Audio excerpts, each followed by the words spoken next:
The President of the European Council has warned that the migrant crisis could threaten the cohesion of the EU.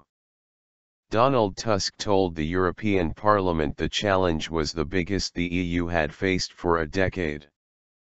Meanwhile, Parliament President Martin Schulz accused European governments of putting national interests above finding solutions as a community.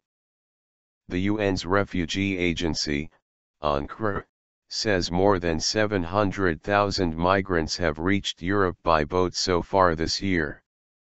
EU leaders have exchanged angry accusations as authorities struggle to cope with the thousands of new arrivals, many of them refugees from Syria and other conflict zones. Tectonic changes. Speaking in Strasbourg, President Tusk said the crisis threatened to transform the EU and destroy principles such as border-free travel between Schengen zone countries. This challenge has the potential to cause tectonic changes in the European political landscape, he said. These are not changes for the better. Mr. Tusk said these were extraordinary times that required extraordinary measures, extraordinary sacrifices and extraordinary solidarity. His warning comes after European leaders held an emergency summit in Brussels to discuss how to handle growing numbers of migrants. Slovenia's police said on Monday that nearly 10,000 migrants had arrived from Croatia in the past 24 hours. More than 9,000 migrants arrived in Greece every day last week, the highest rate so far this year. Deliver on commitments.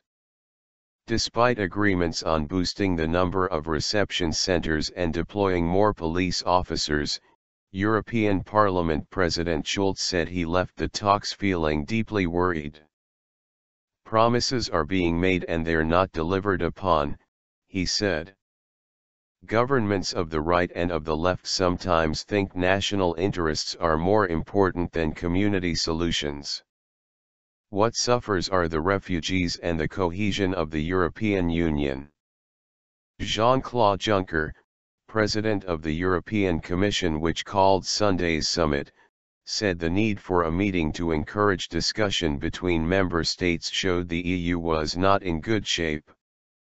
He urged member states to deliver on commitments made, including producing extra money, claiming they were moving slowly when they should be running. Staggering increase. Europe is still struggling to find a unified approach to the hundreds of thousands of people arriving on its shores, but delays in Brussels are not slowing down the migrants and refugees, reports the BBC's Imogen Foulkes in Geneva. The latest figures from the UNHCR, showing that more than 700,000 people have reached Europe via the Mediterranean this year, mark a staggering increase on last year, our correspondent says. In the whole of 2014 the number of people arriving was 219,000. The UNHCR says most arrivals are not economic migrants, but people fleeing war and persecution.